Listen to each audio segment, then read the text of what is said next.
All right, y'all. So what exactly is going on with this Oblivion remake? Because I don't know. So there's a ton of rumors like a week ago that the Oblivion remake was pretty much completely imminent, or at least a announcement of the Oblivion remake was imminent. It was supposed to happen, according to certain leakers. It was supposed to happen last week. I think a lot of people kind of thought it was going to happen at the Nintendo Switch 2 Direct thing, but then that started to not really make sense because by the time the Nintendo Switch 2 comes out, Oblivion is supposed to be already have been released, so it doesn't really make sense to talk about or to announce the Oblivion remake for a console when it's not going to be ready to come out on the console for another, month or two, however long, until the Switch 2 officially comes to, the market. And then a lot of people kind of thought it was going to happen on Oblivion's 20-year anniversary or 19-year anniversary, whatever it was, which was, I think, March 20th? And that definitely didn't happen. So now we're kind of just sitting here wondering, what's really going on? Because all of these leakers were like, yeah, they're probably going to shadow drop it. They'll announce it soon. Most people said early April they will announce it. And some of them were saying that after they announce it, it could potentially be shadow dropped the same day that it gets announced, which means basically they'll announce the game, they'll show a trailer for the game, and then that same day the game will be available for purchase. So trusted leakers and insiders like Xstasis, I believe, said something about it, but Nate the Hate is the main one who is super credible. He's gotten a lot of stuff right. He got the Switch 2 release date right. He got all kinds of stuff right. He's a very credible sourced leaker, and I don't exactly remember 100% what he said about when it's going to come out. I believe he's the one who did say it was going to come out early April, or they would at least announce it early April. He's also the one who said that the window between announcing the remake and actually releasing it would be very short, and it could even possibly be shadow dropped on the same day. So for me, it's as I start to look at the rest of this year, this is a huge year for gaming in general, but also for Xbox. Xbox has a ton of games that are coming out very soon. And so it begs the question, does it even make any logical sense to drop this Oblivion remake right now? For me, I think that the sooner the better for the Oblivion remake, because I think Elder Scrolls fans have been honestly mistreated by Bethesda. And actually in my last video where I was talking about, hey, why does it take so long for Bethesda to make their games? I had people who were like, why are you acting like Bethesda owes you anything? Why are you acting like you are owed Elder Scrolls 6? You are owed anything Elder Scrolls related.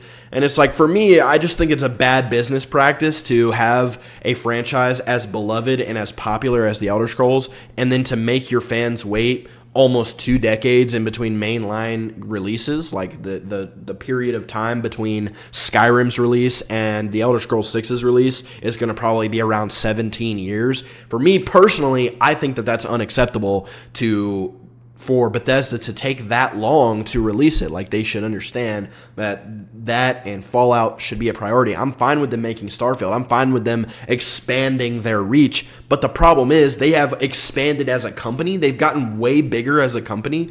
I think they're probably 10 times the size that they were when they released Skyrim.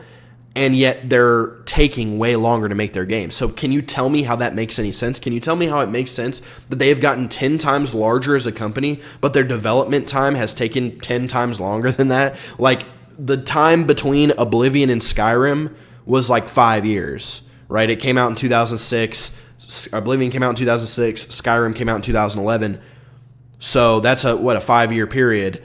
Whereas now we're looking at 17 years in between Skyrim and the Elder Scrolls 6. So personally, I find that to be unacceptable. I didn't mean to go off on a rampage about this again, because I literally just made a video about it that's almost 20 minutes long of me ranting about the same topic that I just talked about. However, it's true. And so because of that, all that to say, because of that, I think it is extremely important that this Oblivion remake is a real thing. Because if fans are going to have to wait 2 more years for the Elder Scrolls 6, I think they deserve something that's going to hold them over. That's why I think that this Oblivion remake, if they did it, I'm really proud of Bethesda, as long as they do it right, as long as it doesn't suck. As long as Sky Oblivion, which is a fan-made mod, as long as Sky Oblivion is not significantly better than the official Bethesda remake of Oblivion, I'm proud of them because I think this was a smart thing to do. Obviously, they're doing it for financial reasons. They're not doing it because they feel bad for the fans. They're doing it for financial reasons because they know people are literally starved for anything Elder Scrolls related. And so they know that if they release the Oblivion remake, people are going to buy it because they want something Elder Scrolls related.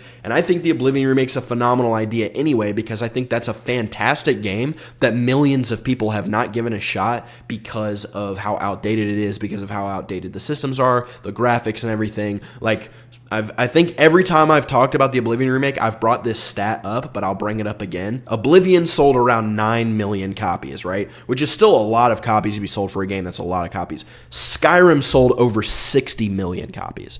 So you're looking at about a 51 million copy discrepancy between Oblivion and Skyrim, which means there is a massive untapped market of players who have played Skyrim but have not played Oblivion, which means those people who played Skyrim and loved Skyrim probably love the Elder Scrolls universe, probably wanted to get into Oblivion but couldn't because of the graphics and the outdated stuff and all that. So now a remake with modern graphics, modern systems, modernized everything, if it's done correctly, is the best possible way to get those untapped Skyrim players into Oblivion, and that way you know they're even more familiarized with the series before the Elder Scrolls 6 comes out. And the Elder Scrolls 6 is a whole other talking point because if that game's not good, if they made us wait almost 2 decades and the game is not up to par, like at this point with how long this has taken, they gotta understand, right, that the Elder Scrolls 6 had better be really fucking good, dude. That game better be unbelievably good. It better be groundbreaking. It better change the industry the way that Skyrim changed the industry. Because Skyrim was a phenomenal game. There's a reason why it sold 60 million copies. A lot of that has to do with them re-releasing the game over and over again. But at the end of the day, it's still the Bethesda's most best-selling game ever. So all that to say, I think that the Oblivion remake is a fantastic idea. I'm really glad they're doing the Oblivion remake. Now it's just like, okay, when's it going to happen? This has been rumored for a while now. I mean, we've known about it since the hearing that they had a couple years ago, where they had to release their release schedule, and the Oblivion remaster was on there. So we've known that this is a thing for a really long time, but then it seems like they changed what it was going to be. It was originally going to be a remaster, just a basic remaster, and now it seems like it's gone into a full-blown remake in Unreal Engine, where they're also tweaking some of the some of the game mechanics that are really outdated and that need fixing. So I'm excited for the prospect of it. I'm excited that it seems like they're probably going to do like the whole game and all the DLC. Like, we're going to get the Shivering Isles, we're going to get the Knights of the Nine, we're going to get all the extra content. I'm excited to see if they add a Creation Club aspect to it, because I think it'd be really cool to see new things added into Oblivion. I know a lot of people hate the Creation Club, but I think that it would be a good thing for something like an Oblivion remake, because now you get to take this beloved game that has stood the test of time, and then you get to potentially add more to it. I think the Creation Club on paper is a really smart idea by Bethesda, as long as the pricing is just not ridiculous. I don't think it's crazy to basically say, hey, we're going to have unlimited DLC now. You can just we're just going to have all kinds of brand new content added to this game. That's how you turn a single player game into a live service. They have a really good idea in their brain with the Creation Club.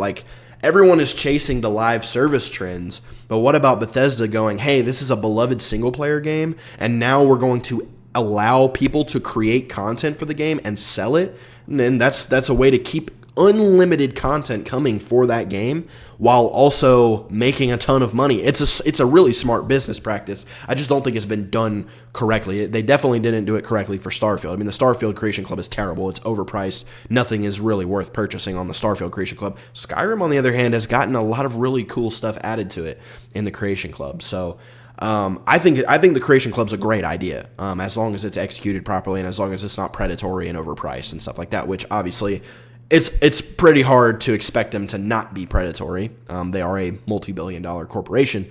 However, again, I am proud of Bethesda for realizing that remaking Oblivion was a really good idea. I just hope it gets executed properly. So again, I mean, if I had to guess, I think this thing could drop any second. if these leakers are to be believed, this game could genuinely come out at any moment. It could come out tonight. I could post this video, schedule it for tomorrow at 1 p.m., which is exactly what I'm going to do, and it may be out by then. Like, it seriously could happen at any minute. So we'll just have to see. I don't understand what's going on with it. I don't think anybody really does.